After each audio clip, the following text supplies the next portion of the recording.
but the big thing was, it was a serialized show that not just for us, but for other listeners of the podcast, that they would have time to watch a show, listen to us talk about it, and then send in their own theories. And then we would take their theories, read them on the air. And it just, it was like this evolving, expanding sphere of like, more and more interaction.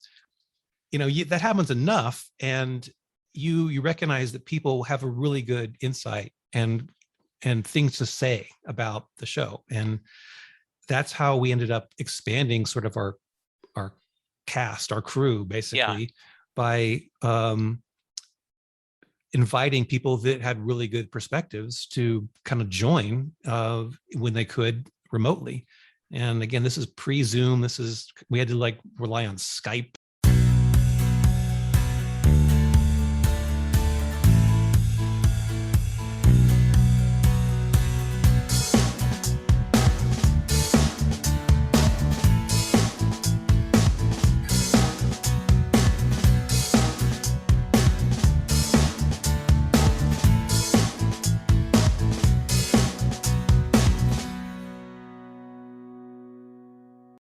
Hello, everyone, and welcome to a new episode of Set Listing Bruce, your podcast all about Bruce Springsteen, his music, and mostly his fans.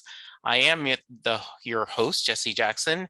We are getting off the Bruce Springsteen panel train today, though he will come up because he normally does. And I am going back in the DeLorean, the TARDIS, the time tunnel, whatever, Wayback Machine, to one of my first online podcast friends. I have Brian joining me. Brian, welcome to the show.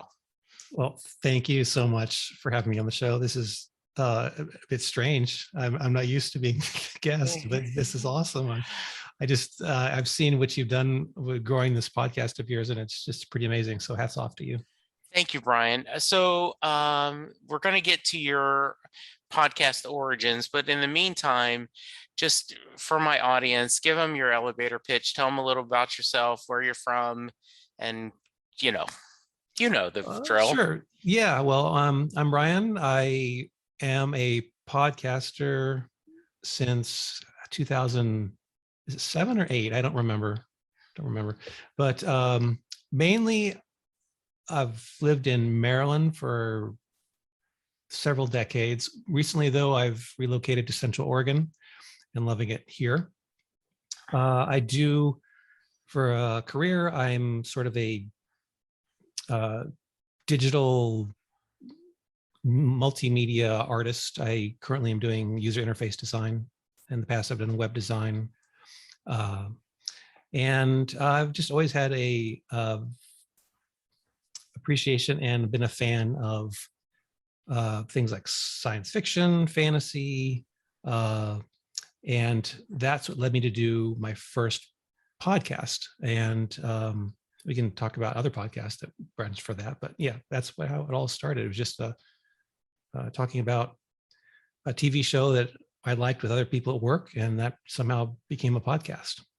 Yeah, and so I just had, there's two guys from Canada, Skip and Josh, do a Skip and Josh podcast, and I just had them on the show, and they talked about they were best friends forever, and one of them moved to a different city, and so every Saturday morning they would call and like, "Hey Skip, how you doing?" "I'm good, Josh. How are you? Did you watch the game last night?" "Yes, I did. What'd you think?" And every Saturday they're making this long phone call, and one of them says to the other one, "We should just make this a podcast." And they're like, "Well, okay." And so originally, and they told the story, there was no agenda, no discussion. It literally was just them calling each other, hit record, and then put it out and see if anyone likes it. And which led me to tell the story. And I only know part of it, but the podcast we're talking about is Galactica Quorum. It was all about Ron Moore's, re-imaging of Battlestar Galactica. Mhm. And this was one of the first podcasts that I listened to. And as we go forward a little bit, we'll talk about how I became part of that. Mhm. But the understanding, and you'll correct me, I'm sure, but basically, in my mind, you had 3 or 4 people you worked with. After the first Monday or Tuesday after a new Battlestar Galactica episode, at the lunchroom, you guys would Yeah. talk about it and said, "Oh, we might as well do a podcast." Yeah, that's pretty much it. We would meet at lunchtime on a Monday or whatever, after, because it aired on a Friday on the Yeah, Sci-Fi Channel, and we would talk about it and just go on about it. And eventually someone came up with this idea. It probably was me, because I'm the one that actually set everything up. yeah, But I was like, let's record this and actually put it up as a podcast. And someone said, "What's a podcast?" And I was like, "Just trust me." And yeah, so I got some basic equipment. I set us up in some spare room in the office, and we all clustered in there and just talked. And it was pretty rough at the beginning. We didn't know what we were doing, um, but I will say we were lucky and fortunate in that we had um, a group of people. There was 4 of us, uh, and each of us had a little bit, personality wise, something to bring, and I think that was part of what made it kind of special for us. And I don't know, it back in those days, I don't know what I did right to get the word out, because we started slowly, but we ended up getting some traction. We got some more listeners, and eventually some people started to write in, and then we had like a voice line to call in and leave a message, and we started getting some of that. And nowadays, I don't know. I think it's just different now. I think hmm podcasts are very much dominated by big corporations that have lots of marketing budget, and they dominate all the top 10 lists on Spotify or iTunes or what have you. And yeah, getting a foot in the door now is, you got to be very persistent, and you got to really, really just keep hammering at it. And but yeah, if the content's there, people will show up. But it was even more so true then, because there was less saturation with all this yeah. podcasting stuff. Yeah, Kevin Pollak just made the joke, and the reason why is I have a really good friend named Sam that he and I, when we worked together, went to lunch almost every day together, and we would talk about just a whole range of things. But he's a huge Bob Dylan fan and also a big Bruce Springsteen fan, and so he's a big Jason Isbell fan. So we would talk all the time, and I mention Sam on the podcast fairly often, but he's never been wanted to be on the podcast. And I told him, "Hey, look, it's my 6th anniversary. I really need you to do this."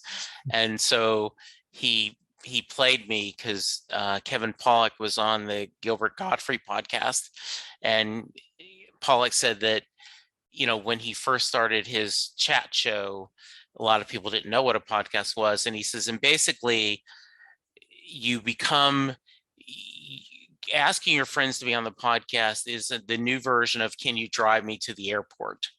Like, I really don't want to say yes, but I don't know. Yeah. And I said, "Okay, Sam, fair enough. I will quit asking you to be on the podcast." But it is so saturated out there now, Mhm. and that so many different people. Um, so let's go back to, what about Battlestar Galactica made you, one, want to talk about it, and then also do a podcast about it? Yeah. BSG hit all kinds of sweet spots for me. It was, uh, again, I am a sci-fi fan, Yeah, and I was a fan of it when I was a kid in the 70s, but only I don't have a lot of memory of it. Just that I remember I liked the ships and I had some of the toys and whatnot. But the story was just really good, and frankly, it was just a really good adaptation of that property, and it worked really well. And so And I think another thing was, it's the thing that I came to really love and appreciate was it was serialized, and it was week to week, which back then, obviously, everything was. Nothing was just like dumped out like it is on Netflix. And so it was something that had this slow burn of, like, you watch an episode and something amazing would happen, but there'd be this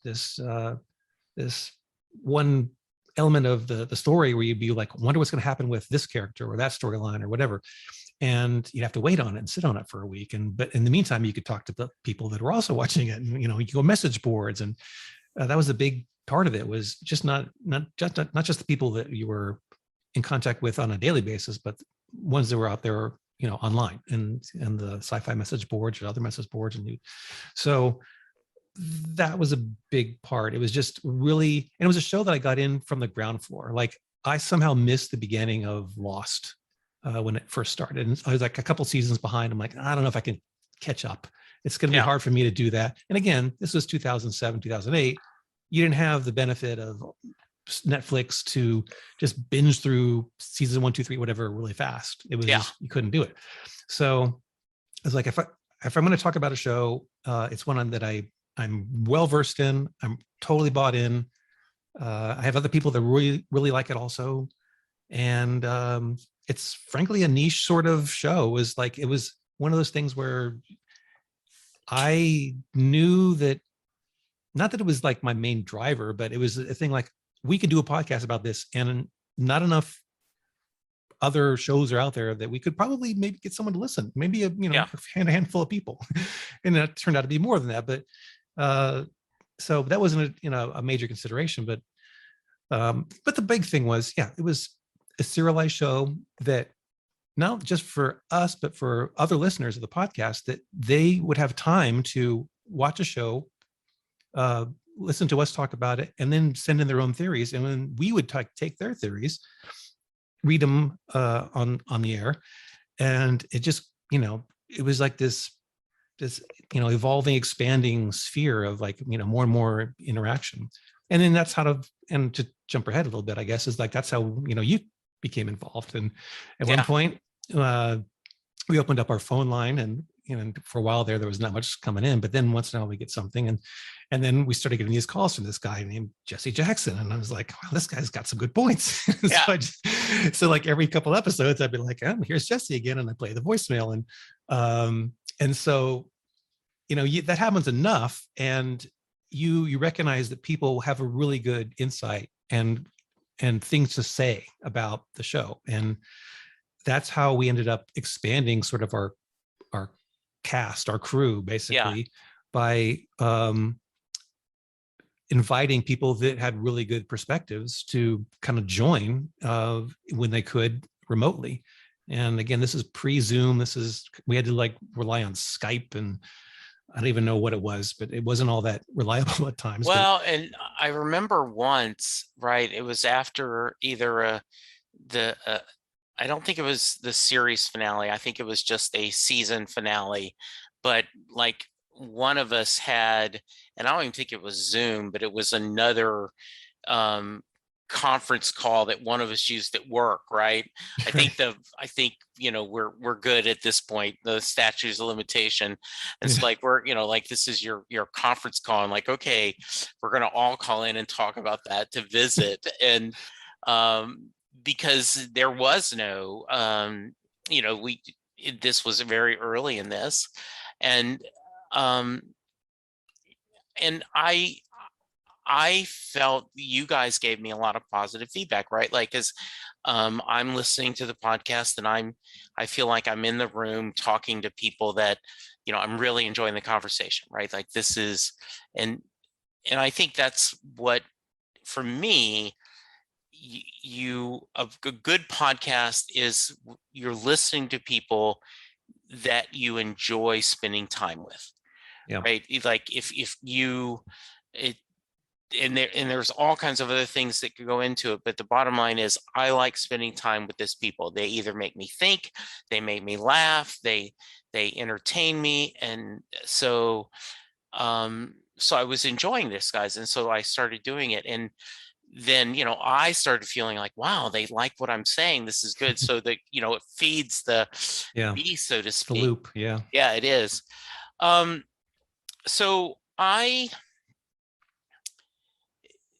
always think of Battlestar Galactica as a great show that ended Poorly. less than great, right? Like, yeah, Let's just say it. yeah. Yeah. And a lot of these things specifically, I remember when you and I were talking about it as a group, right? Mhm. That and then and we're going to talk later. I adore. I really am lowering Outlander, and Mhm. from For All Mankind, Ron Morris. Mhm. I just really am enjoying that, and I think he is a great writer. But I also think that Battlestar Galactica was his first chance to play outside of the Star Trek universe, Mhm. and may have gotten too clever for himself, right? Yeah. If the thing I remember at the time, American Idol was on, and Simon Cowell. Sometimes someone would go up on stage and they do something, and he'd be like, "Well, that was a little bit indulgent," you know. And that's how I kind of thought about how the last maybe part of the season went, because I will always remember uh, the Apollo swatting the pigeon with a broom, scene.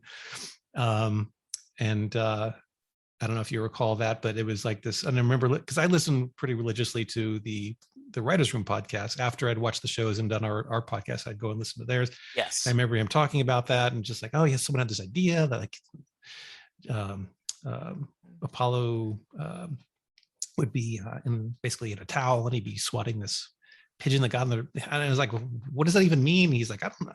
So Yeah. things like that just started to be like kind of accumulate. And but that said, it was, I did it. I really did enjoy the show. I've been hungry for something like it ever Yeah. since.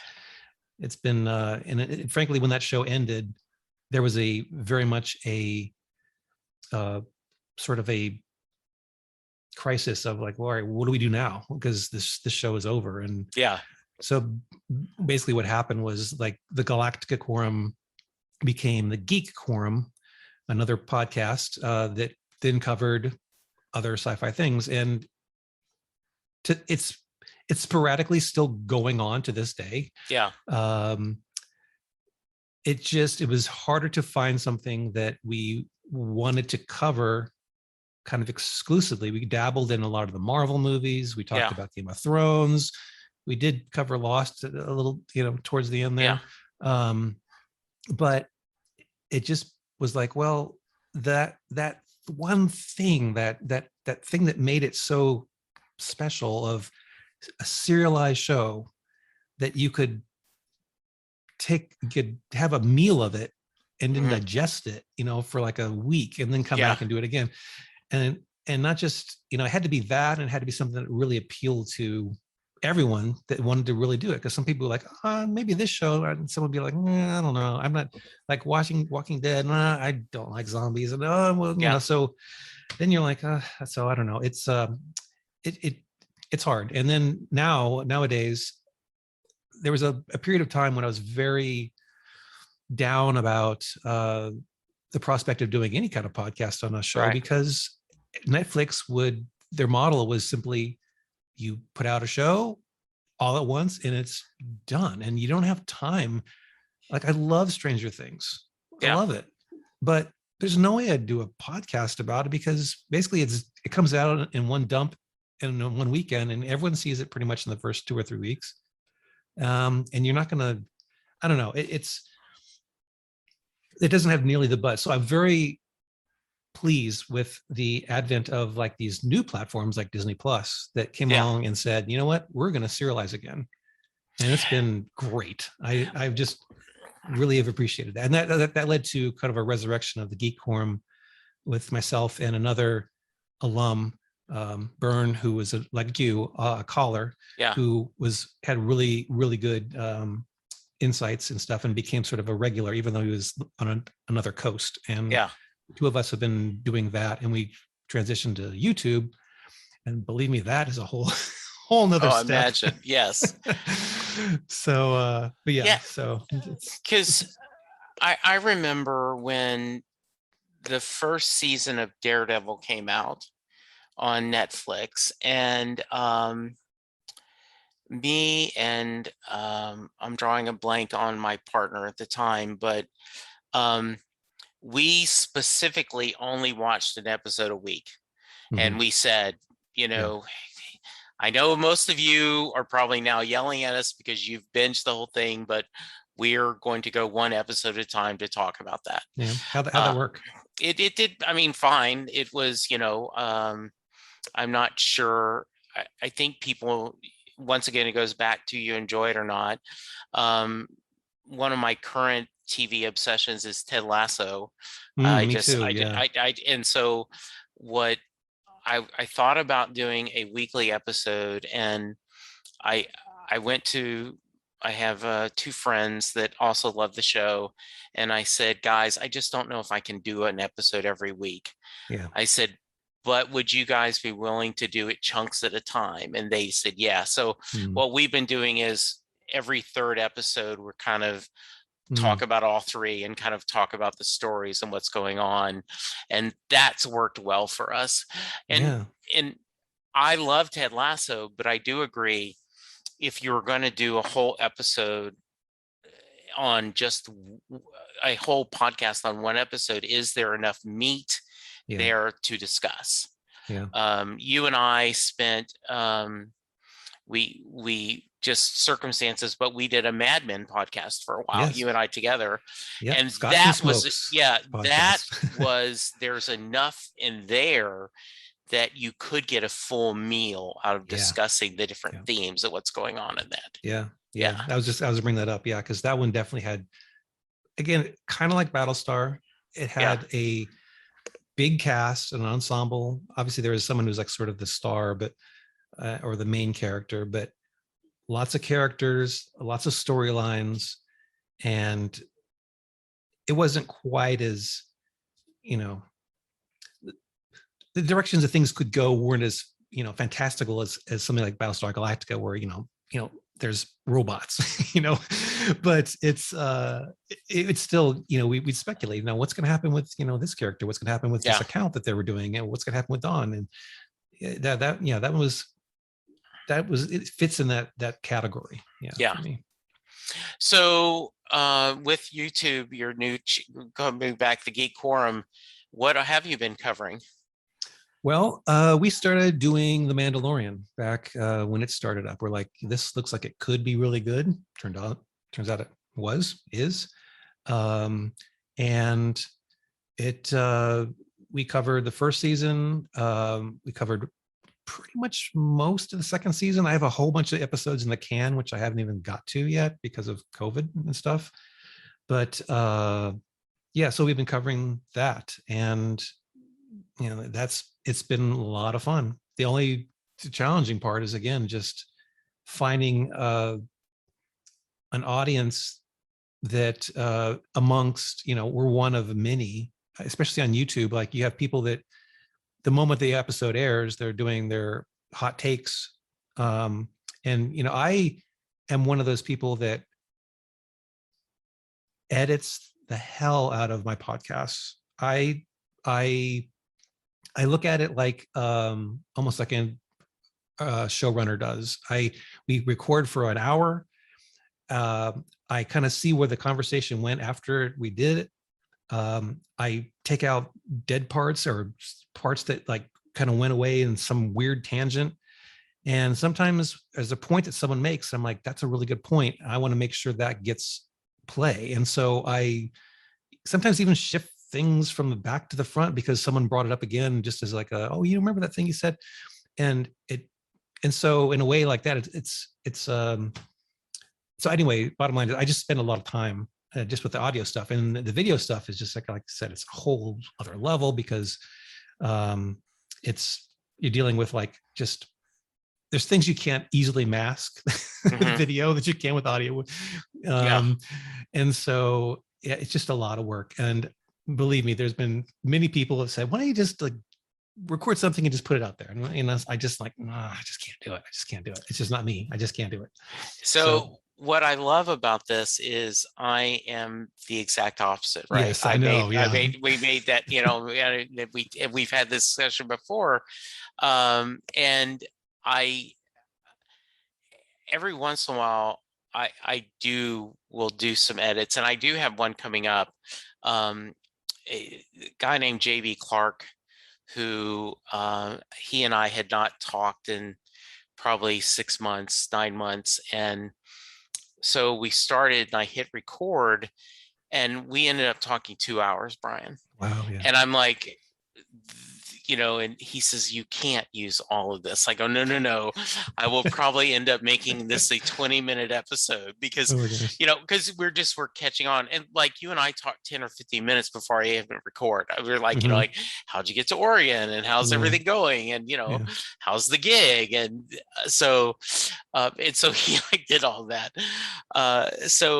And I think I wonder sometimes just personally that if I did take the hour and a half, 2 hours to record an hour podcast at minimum, right? Yeah. Would I get a few more downloads? Would people find it more professional?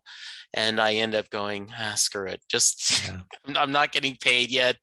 Let me go for it. Yeah. Yeah. That's the big question. There's two schools of thought. And when I did the Galactica Quorum Podcast, that was tough because we were recording on a very regular schedule, weekly, when they were on the air. Because there was times when they were like, they took a long hiatus and 6 months, 9 months, 12 months would go by sometimes with between seasons or half seasons or whatever.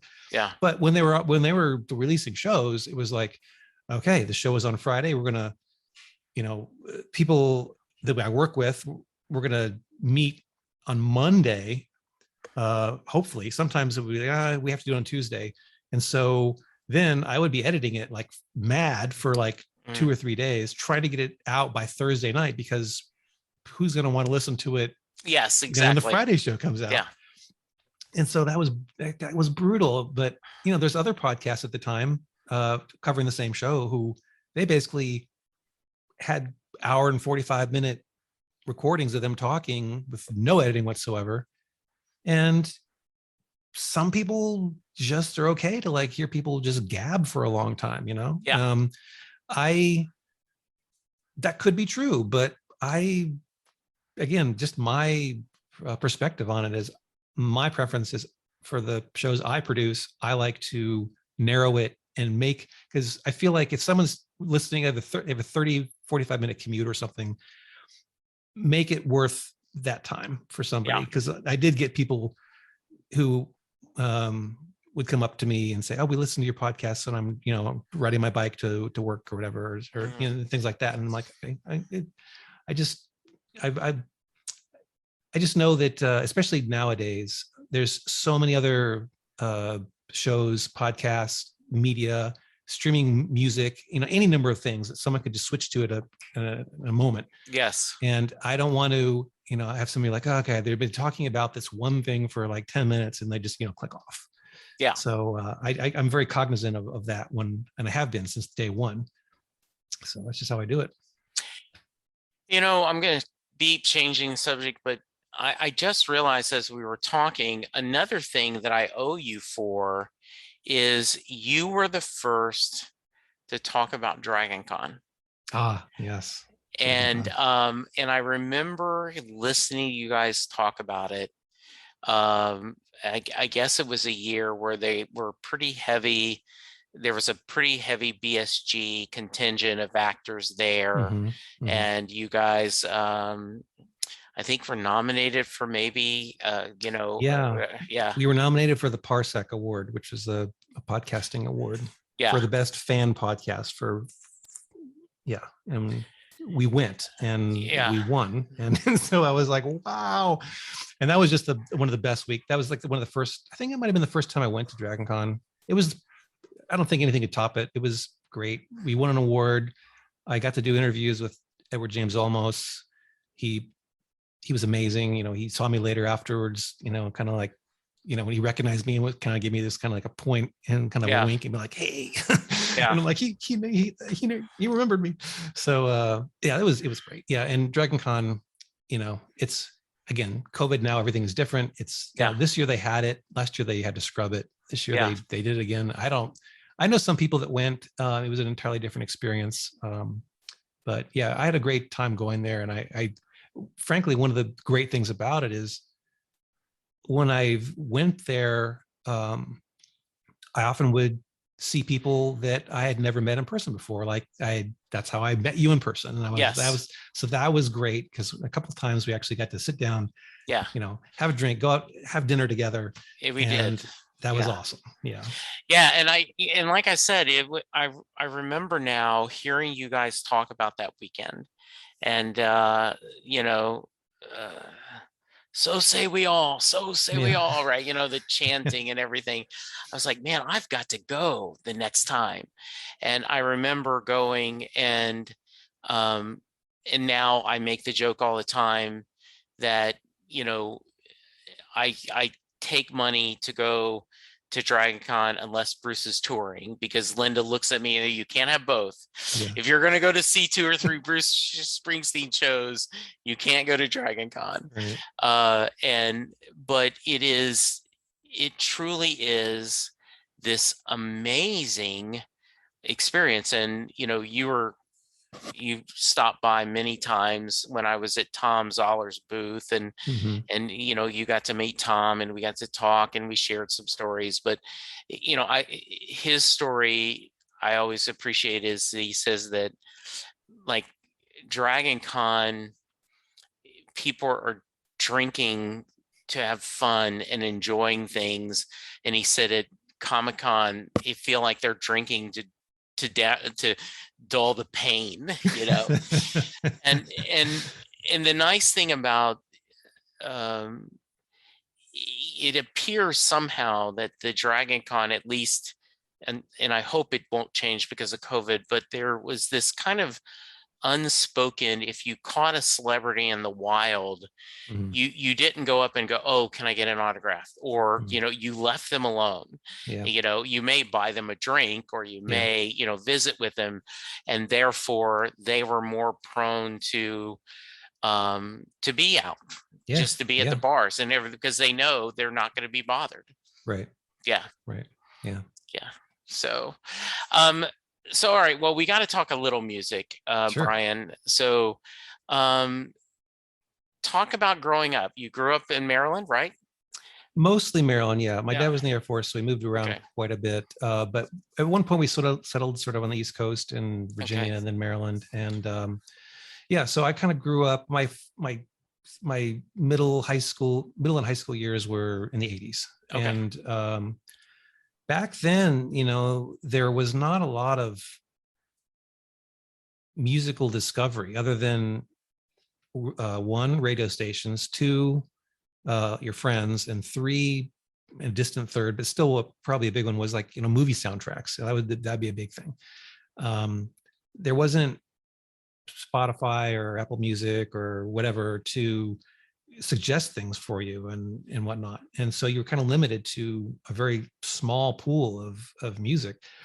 But I was fortunate, again, during those like high school years to be near Washington, DC, where there's some really good radio stations. There was DC 101 was a rock station that was, it been there for a long time. Howard Stern started there, before he went up to New York.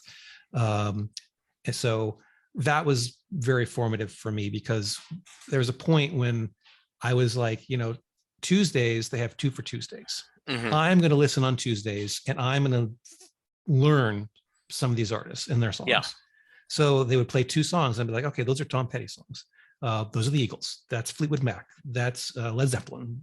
And that's the Cars. And that's kind of how I really started to learn some of that stuff. And then the other good radio station was the very iconic, but now no longer with us, 99.1 WHFS, which is a very influential alternative rock station that just was, there's very, I don't know the big ones were in the United States back in the 80s and 90s, but that was one of the big ones. And they played a lot of alternative music, and that kind of led me to like the second phase of my music that I started to like. So I started off, very much what we now call classic rock, with like the Police and the U2 mainstream, and Van Halen and stuff like that. And those are big bands for me. But then I sort of transitioned to more alternative stuff, and I started listening to like The Cure and the Smiths,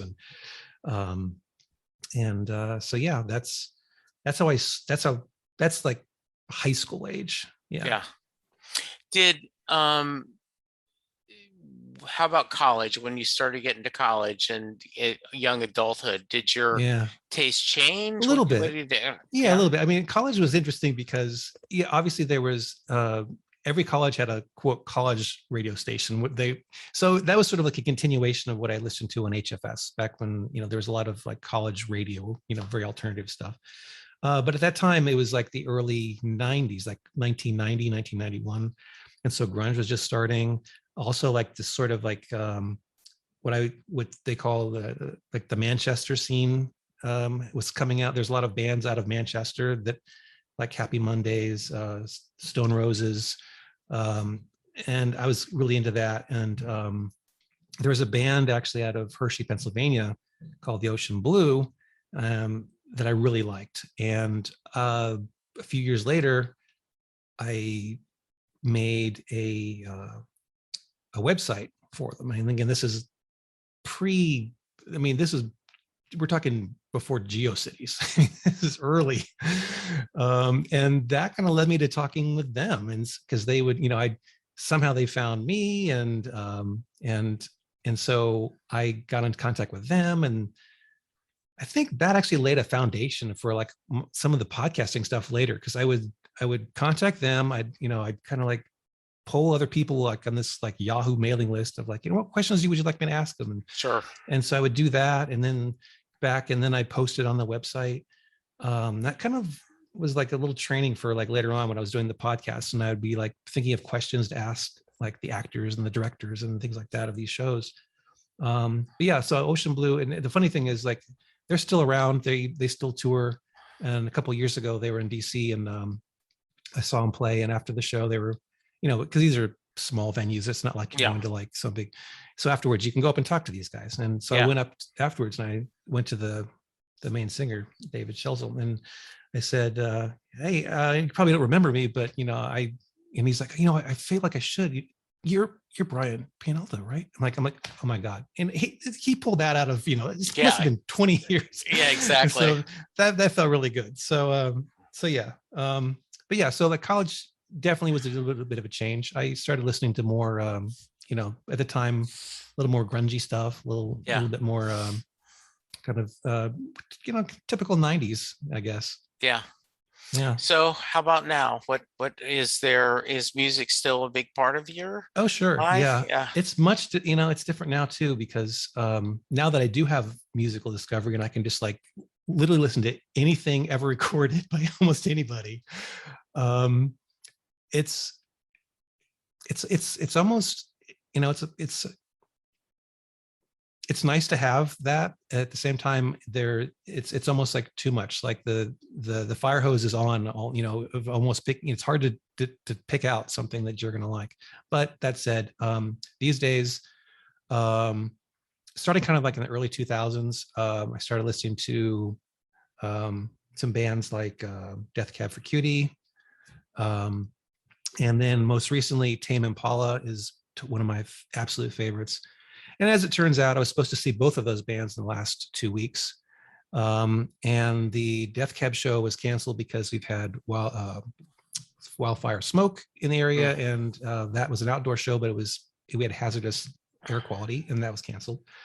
And then the Tame Impala show was supposed to be in Portland. And that one, I just didn't feel comfortable going to an indoor show with the state of things with COVID. Yeah. And you don't realize how much you really miss seeing a live show until you have these two that you're about to see, and then they're yanked out from under you, and it was frankly kind of depressing. But yeah, so but yeah, so those I bought tickets to see the Eagles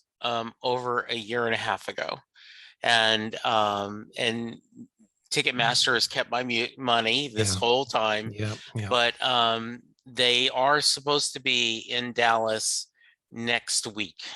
Hmm. And I am going to go see them. I've never seen them. Was a big fan during, my high school time.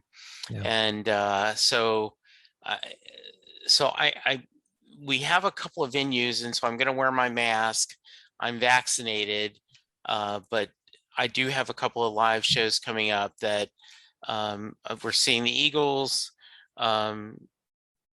I'm going to see Michael Nesmith and Mickey Dolenz, the two remaining live Yeah. Monkeys. The Monkeys. Sure. Yeah, that should be a lot of fun. A bunch of my buddies, when they found out that I'd never seen Kiss, we're all going to see Kiss. So a bunch of my buddies and I. So all that's going to be kind of fun. And you're right. You miss that live music, that seeing that experience of enjoying that music, and it's just really cool stuff. Yeah. Yeah. Yeah. So yeah, I have one more show coming up. Yeah. Hopefully that will not be canceled. That one's going to be in another week and a half, and that's going to be Lord Huron, who I have not seen before, but that's one of the joys of the music discovery that I found is I had no idea about them. I just was listening to like an Avett Brothers station, and they kind of came in on the playlist, and I was like, that's a really cool song. And then a couple more would come up. I'm like, who's that? Oh, it's them again. And so that's one of the benefits of this age, this era. Yeah. Are there other shows like that you've gone in the past that have been memorable for you? Oh, well, I mean, DC had such a great, I imagine, number of places. They had, the 930 Club is sort of like an iconic club. And I saw a bajillion bands there multiple times. And they just opened up a new, Dave Grohl is sort of like a partner with the owners of the 930 Club. And they opened up a new larger venue called Anthem in DC. And so,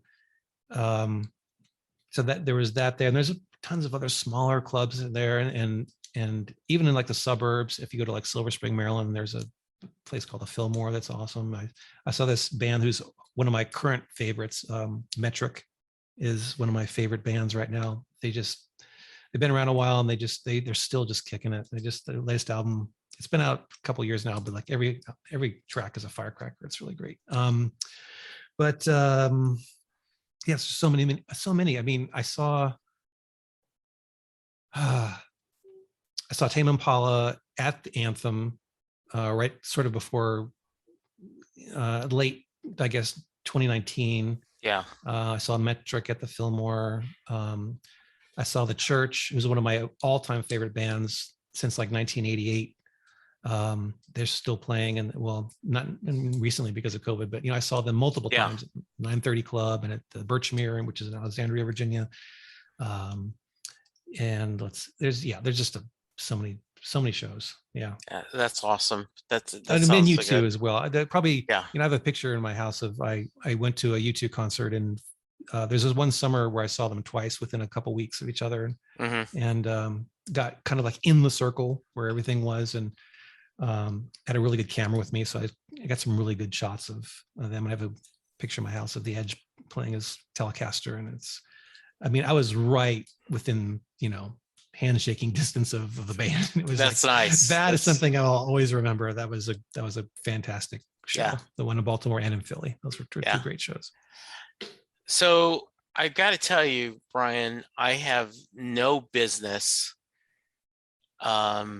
trying to do another podcast, but talking to you makes me desperately want to find something for you and I to do together. Yeah. It is just, I love listening with you. I always think you bring a fresh insight and thoughts.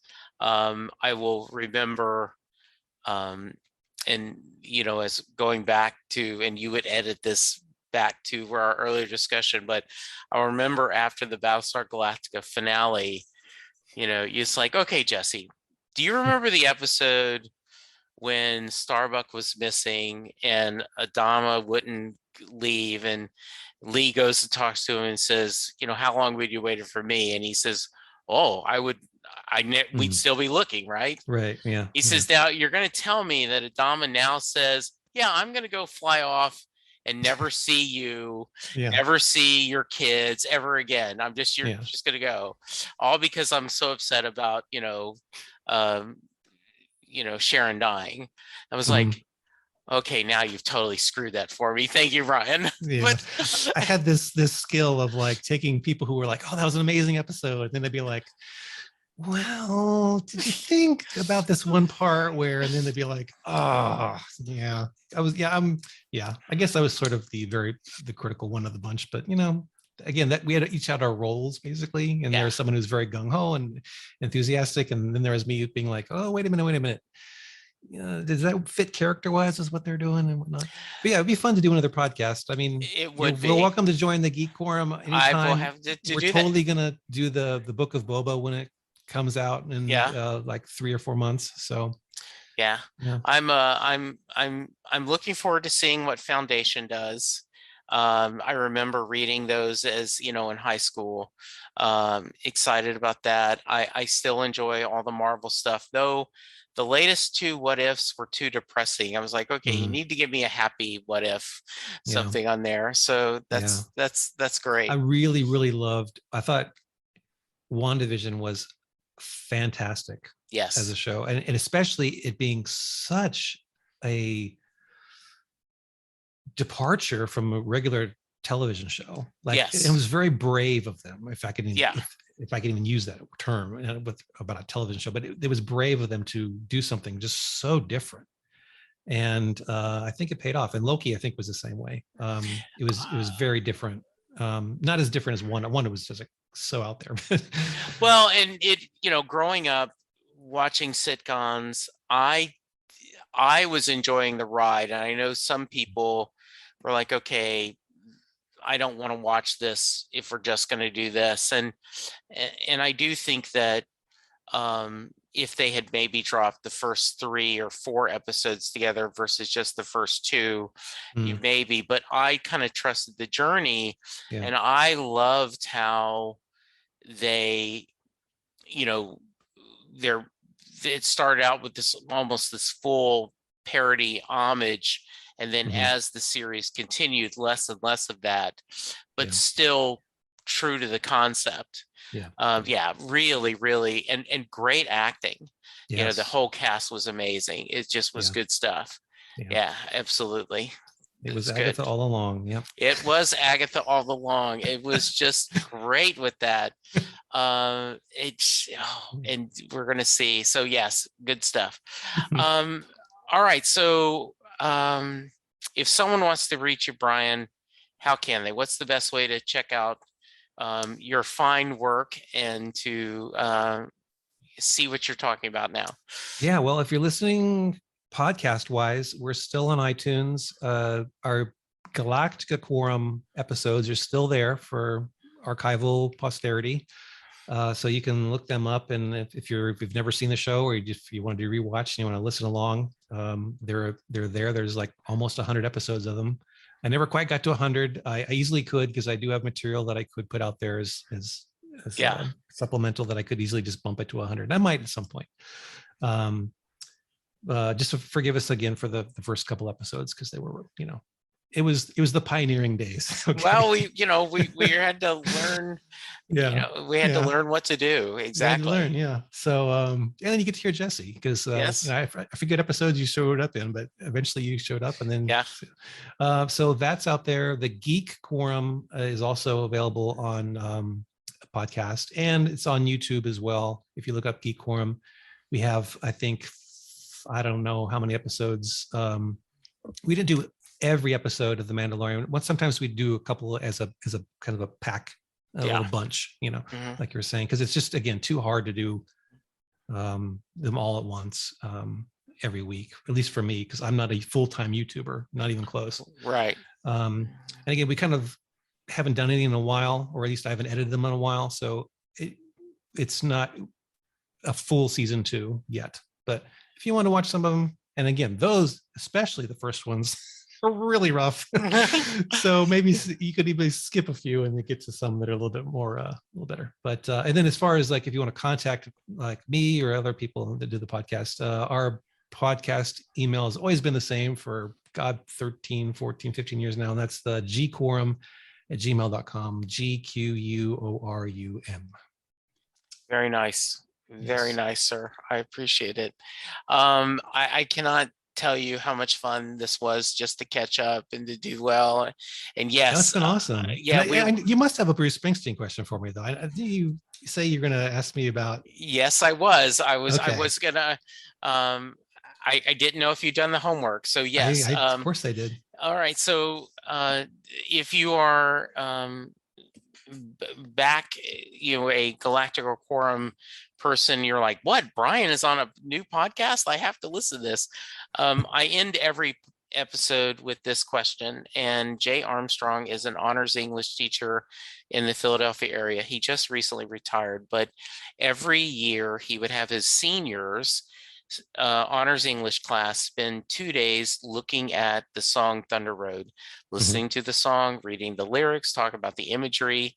And at the end of the 2 days, he would ask his class, does Mary get in the car? That was your homework, Brian. Okay. So does Mary get in the car? Wow. Knowing that there's like this legacy of previous answers is really intimidating because I don't know what they are or what they said, but it's kind of, it's a bit like Schrodinger's cat. Okay. So there's an unknown state of what happens. And with a song like this, with not being able to enter that state, you can't observe it for yourself to see exactly what actually happens, which is part of what makes it so good to speculate about, is it this or that? Yeah. But you can infer some things from the lyrics and from the performance. And from what I gathered, the singer, the one telling this woman to come with him, it's Mary, to come with him. We'll call him Bruce. He's definitely going somewhere. He is going. That's, to me, is clear. Yes. The question is whether she is. And the thing is, what I gather from the lyrics and what he says about her and what he says about the town is that she doesn't have much to live for in that town. So going back to Schrodinger's cat, she could stay, but if she does, she won't exist because there's nothing there. There's nothing for her, and she will not be. And so I take the other view that in the binary state of if someone is or is not, and she is, so I say, yes, she goes. Yeah, I mean, we've got one less chance to make it real, to trade in these wings on some wheels, climbing back, heaven's waiting down on the track, right? Yeah. It is. It's a do or do not, and if you do not, then within the construct, and it's kind of like a matrix, right? Within the construct of that, if she doesn't go, that matrix is going to fold on itself and not exist. So in lieu of that, she's going to go. Well, otherwise she doesn't exist. Yeah. And I think this is one of the reasons why I always loved listening to you guys talk about Battlestar and the other podcast is, great insight. Jay talks about that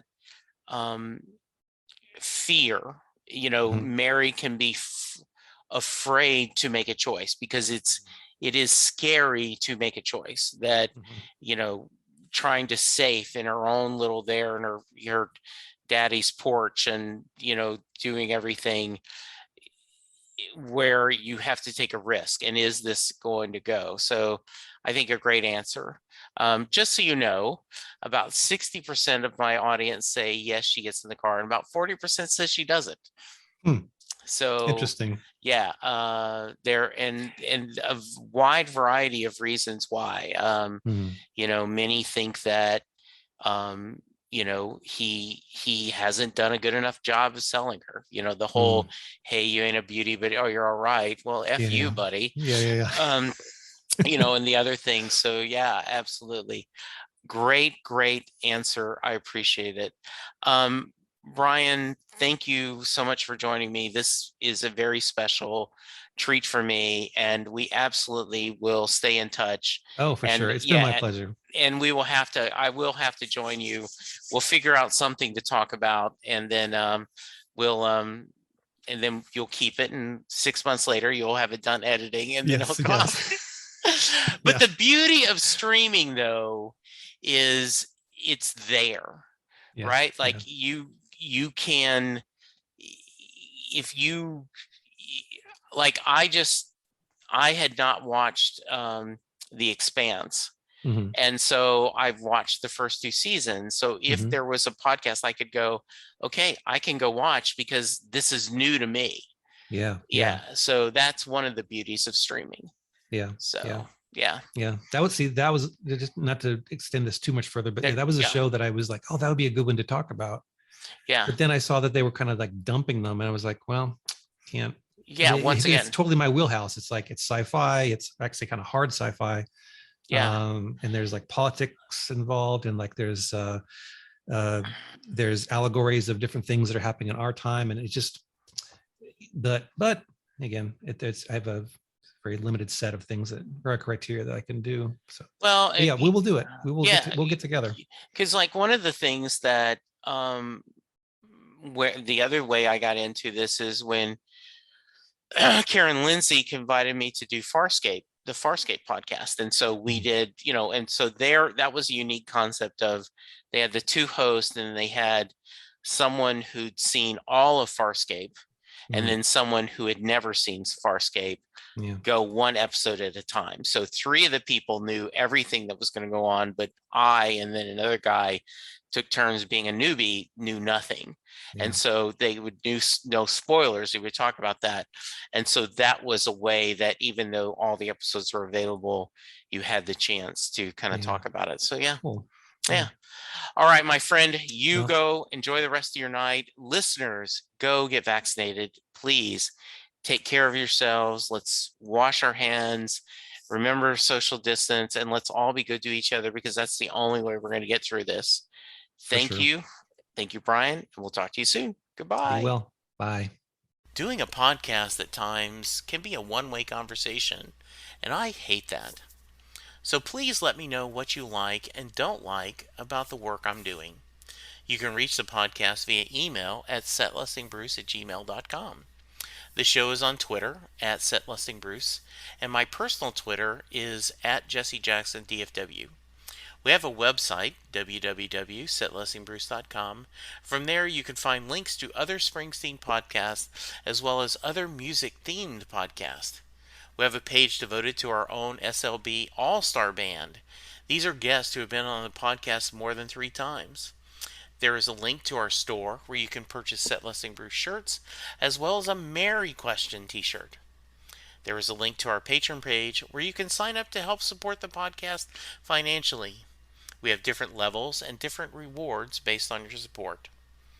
If you don't have any extra cash, and right now, who does?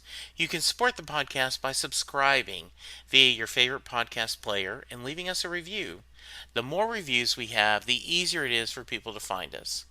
And please tell a friend about the podcast, especially if they love Bruce or music, because it will make a difference.